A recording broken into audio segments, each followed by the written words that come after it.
This is a prime moment in in our adolescence. This is like sort of the end of high school for a lot of us and going into a much wider world.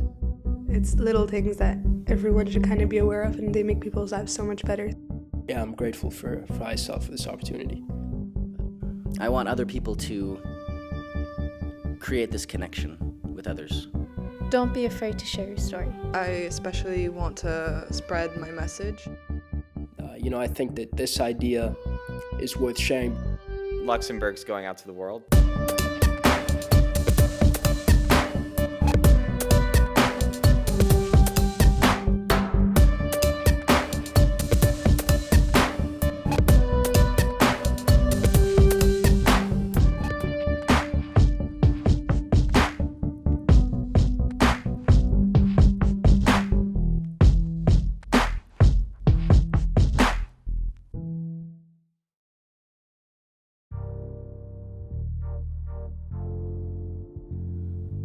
My speech is really about the need for people to vocalize and externalize the struggles that they have in their life and how they lie to themselves and avoid their problems. When I first came to Luxembourg, I thought that because everyone had money and because everyone was rich, their lives were perfect. And so when I had problems, issues, struggles, I thought that I was alone or that I was the only one. When we started the TEDx group and we all started to talk about our problems, I realized that I wasn't alone and all these people also thought that they were alone and they had been alone with their struggles. So I created my speech kind of as a way to show the people in the audience that, first of all, you're not alone, and second of all, it's healthy and imperative that you share your experiences with other people.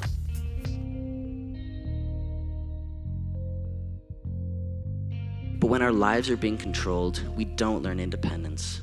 We will never learn to deal with failure. So if you're a parent, don't only consider the terrifying possibility that your son or daughter might fall down, but consider what kind of person they can become if they get back up.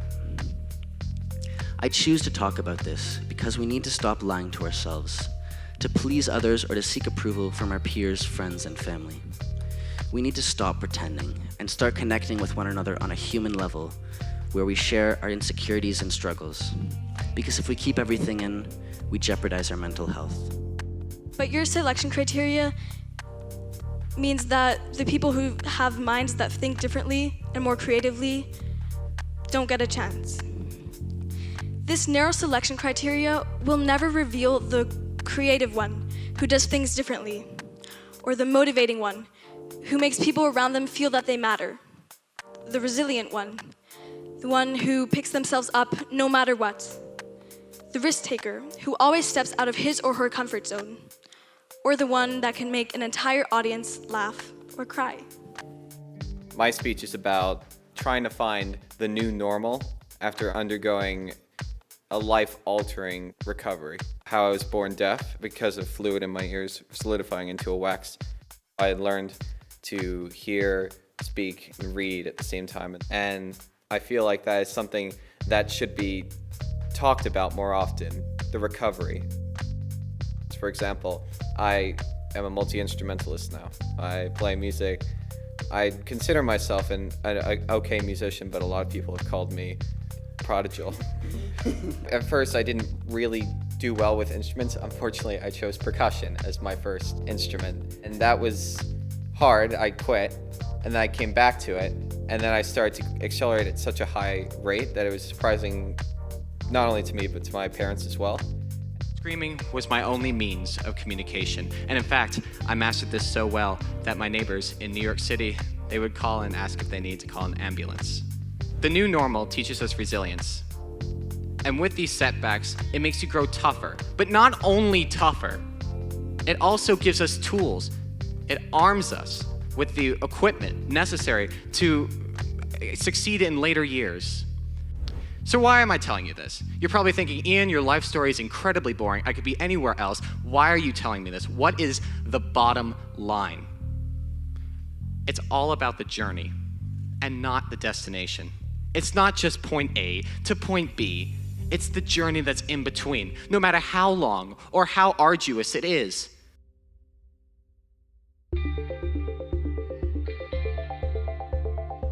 being able to pass on a message is really important.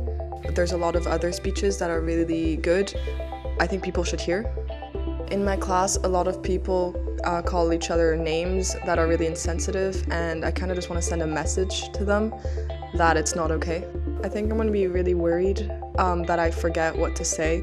Just hopefully that doesn't happen, or I can just improvise. I think it's important not to be scared of talking in front of a crowd, especially if you want to get something across and then maybe change people's minds about a subject. I had a personal experience that kind of shaped the way I am now, so I wanted to share that with other people because I think it's something a lot of people go through and people should know how to deal with it. I am always really nervous before I actually go up on stage, but I think once you're in the flow of your speech, it's okay. It's okay to talk about things that make you uncomfortable, things that you struggle with, and things that you're afraid people are going to judge you. No one's going to judge you if we raise awareness about it. I think it also really helps you develop because it makes you more comfortable in front of a crowd, and that's really, really important. Today, I'm going to be sharing with you my journey to learning to love myself, my journey to becoming me. And I know that I still have a lot of becoming to do. But at a very young age, I realized that you are given a very simple choice in life. The choice between learning and hiding. Yes, I have changed, and now I'm confident to say so. No more hiding, no more pretending to be someone else or to be someone I'm not. You see, the small act of starting to care of my body brought me to a series of discoveries. You have to learn to love and appreciate yourself. You have to be surrounded by people who lift you up and not those who bring you down. Yeah, I mean, ISL, the fact that it does provide a platform for TED, I think that this idea is worth sharing because even if there's one of me 2 years ago in the audience that listens to this and that benefits from it, then, I'll consider it a job well done. So, yeah, I'm grateful for ISL for this opportunity. TED, not only does it improve, public speaking, but something about getting in front of hundreds of people and delivering a message that you hold dear is just very powerful for you, for your confidence, and also the fact that there could be other people that you're helping is also very, very attractive. And Dolene, she's very honest and she'll help us, but she's not going to sugarcoat anything. So the speeches at the end, they are good. That's because there's a lot of honest feedback that goes into it. So. Discomfort is our body pushing back against something that threatens our apparent security. But this is a deeply irrational feeling. Why is it that we're willing to smoke at a gas station or not wearing a seatbelt? Yet many of us deem the risk of talking to a stranger, especially of the opposite sex, more scary, more dangerous, more discomforting. The risks don't add up. The worst case scenario, if you don't wear a seatbelt, you could suffer a life-threatening injury. The worst case scenario, if you talk to a stranger, you're left with a few fake smiles and a forced goodbye. My answer to this question is that they all tell the story of someone passionate. Did you miss holding hands, sharing pictures on social medias, doing all those things that boyfriends and girlfriends do? If you did, then you fantasized an idea. Passion is the feeling of being alive. Passion is drive. If buying that football jersey makes you run faster on the field, if eating my bento makes me travel to Japan, then they are collectively as impactful. It's just a really great experience to be vulnerable in front of so many people because you really connect with yourself internally and emotionally, and I think it'll be really good for all of us. Every one of us creates a judgment of whoever just walked in the door within a split second. Hi, my name is Joanna Lippert, and I am a judgy person. But imagine if I had let that judgment that only took a second to fabricate, cloud my entire perception of that person. I would have missed out on an entire friendship in the blink of an eye. Not only other people are learning, but you're learning yourself from what you're saying. So I think that's the most part of it. People might learn from it. I think they will, with some speeches, they'll definitely learn something about themselves, something they never knew, connect with themselves, and yeah, I think that's... And for a while, I would have given myself some of those labels too. But only because you were, and because I let it happen. You are not white or black. You aren't Asian or Mediterranean. You aren't Arab or French. You are you. We, as students, we stay stuck. Teachers need to realize that these labels stay stuck forever. Students can't move on. What had been a deeply personal story became more clinical, a study, a dumping of statistics upon the audience. We know what it's like to feel alone and to lie to ourselves in fear that others will judge us. And it's funny because the other people are thinking exactly that too.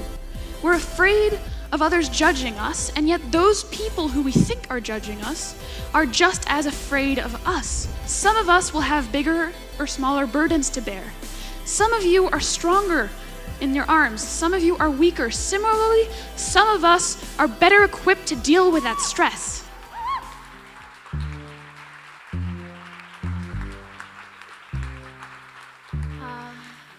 Thank you, Sarah, for that amazing speech. I have no words. It was amazing. It is inevitable. The night has come to an end. Some of us are more sad than others. It's okay, Amelia. I know. Keep it professional. Well done, guys.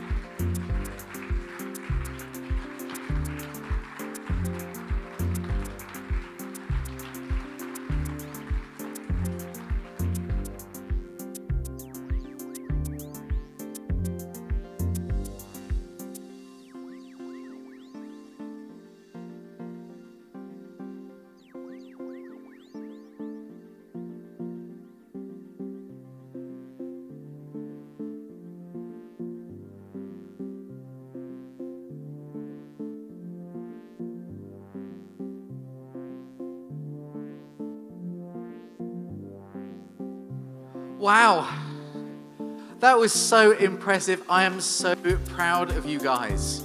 I think what impressed me, your confidence, the wisdom of your ideas, the maturity of your reflections, your sense of humor, but perhaps most significantly, your open and heartfelt willingness to talk about things that were so very personal to you. We're incredibly proud this evening to have our first TEDx Youth event here at ISL, and even more proud of the students who are brave enough to stand up here and tell us their stories.